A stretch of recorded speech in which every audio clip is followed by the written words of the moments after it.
What's up, YouTube? I just thought I'd put out this other video.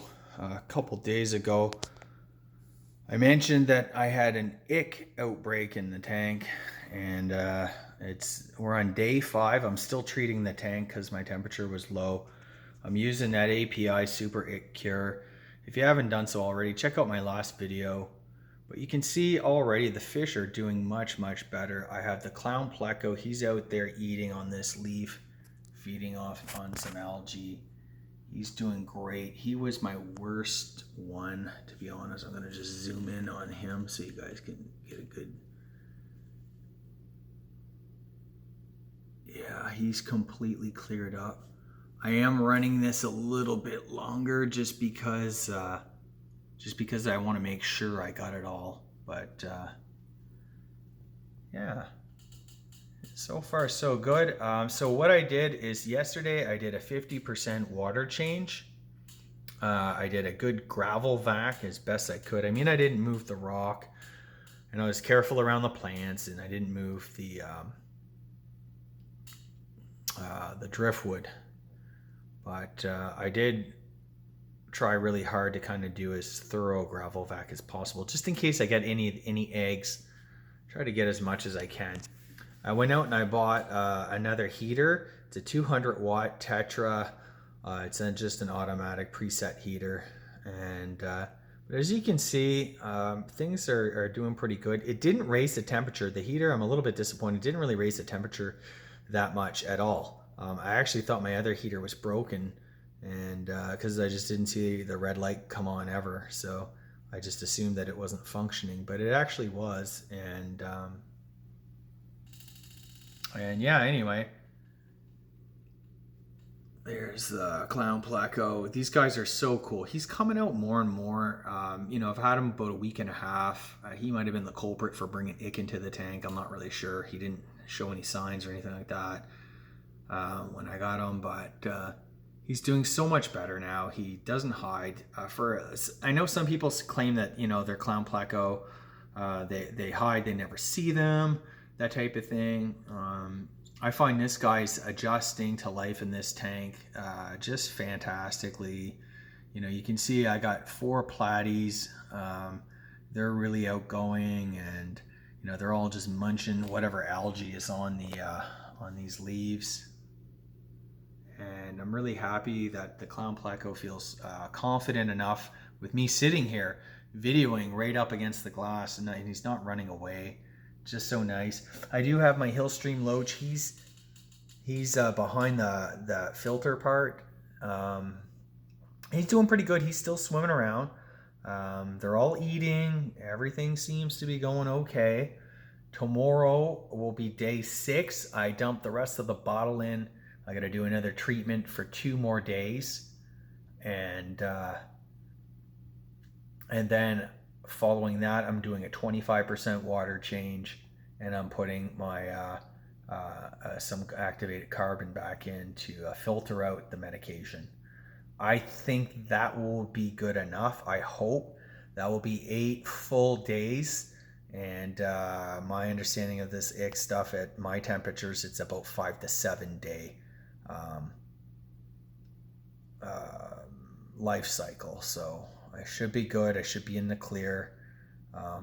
Not really too happy that this happened, but I'm just happy that at least my tank is doing okay. My fish seem to be doing okay. I didn't raise the temperature a ton, um, just because.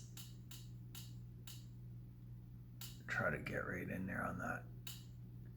Yeah, I don't see any spots on this little guy whatsoever, other than his natural sort of coloration.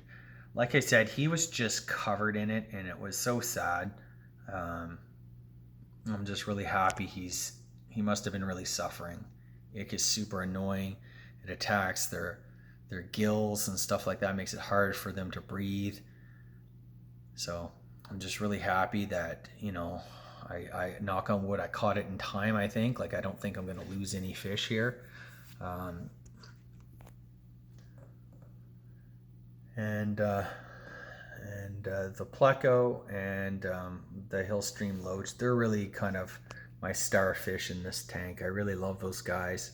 The platies are really cool for a lot of action. You know, these guys don't ever stop. They're constantly foraging on the bottom. They're all through the plants, munching on whatever algae they find. They're very, very good and thorough. They eat all the stuff that I throw in the tank. I'm just feeding it every other day because I don't want any crazy spikes in the water parameters. I just want to kind of keep things steady eddy, and then I can get back to more normal. I do feel like the tank is progressing well. It's going through its kind of cycle. Like I mentioned before, I use that Fritzyme 7. It said don't use it with if you're adding medication to the tank. So I haven't been adding any beneficial bacteria to this tank. When I did the water change yesterday, I put that Seachem Prime, which binds nitrite and ammonia and stuff like that, detoxifies it for a period of time, not forever, just for 24 to 48 hours. I've been letting mine go for 48 hours, and my fish don't seem to mind. They seem to be all good. So I'll probably tomorrow I'll throw in a little bit more of that, just to kind of get it through this, get it over the hump. And I'm hoping that by the end of this, knock on wood, with any luck, this tank will have completed its cycle and be stable and ick free. And the current inhabitants that I have, I'm just going to let this ride for about maybe another week, and then slowly increase the load on the tank. I'm going to maybe add a couple more fish. I'd like to get maybe another gourami. We're definitely putting in some celestial pearl danios.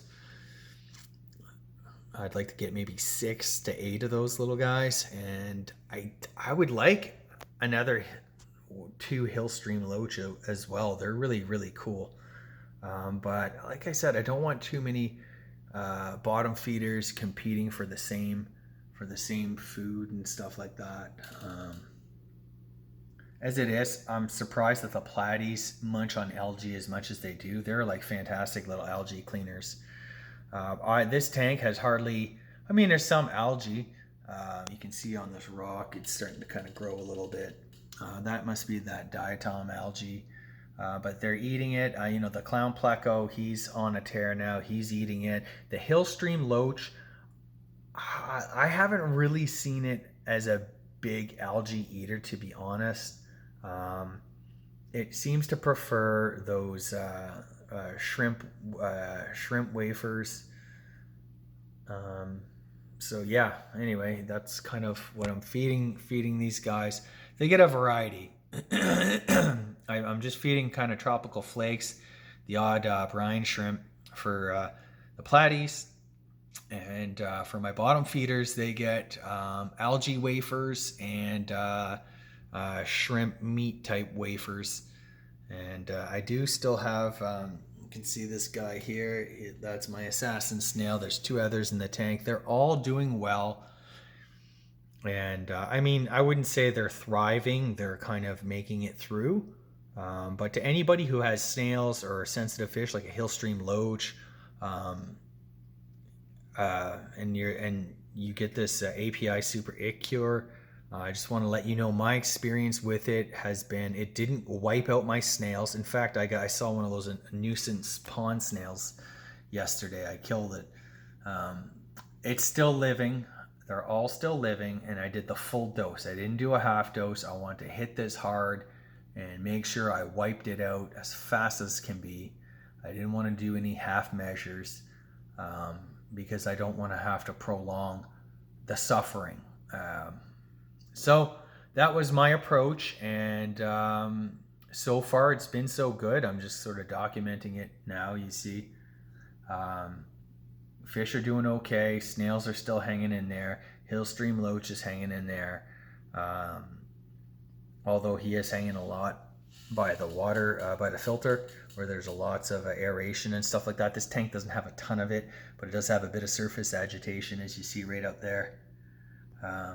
Yeah, and that's the deal. So hope you would like the video. If you haven't, please subscribe. Check out Shark Munch for the latest on Shark Week 2023 and beyond. And all the products that I mentioned, I'll link it in the description to Amazon. I appreciate all your support. Thanks so much, guys. Thanks for tuning in. Take care.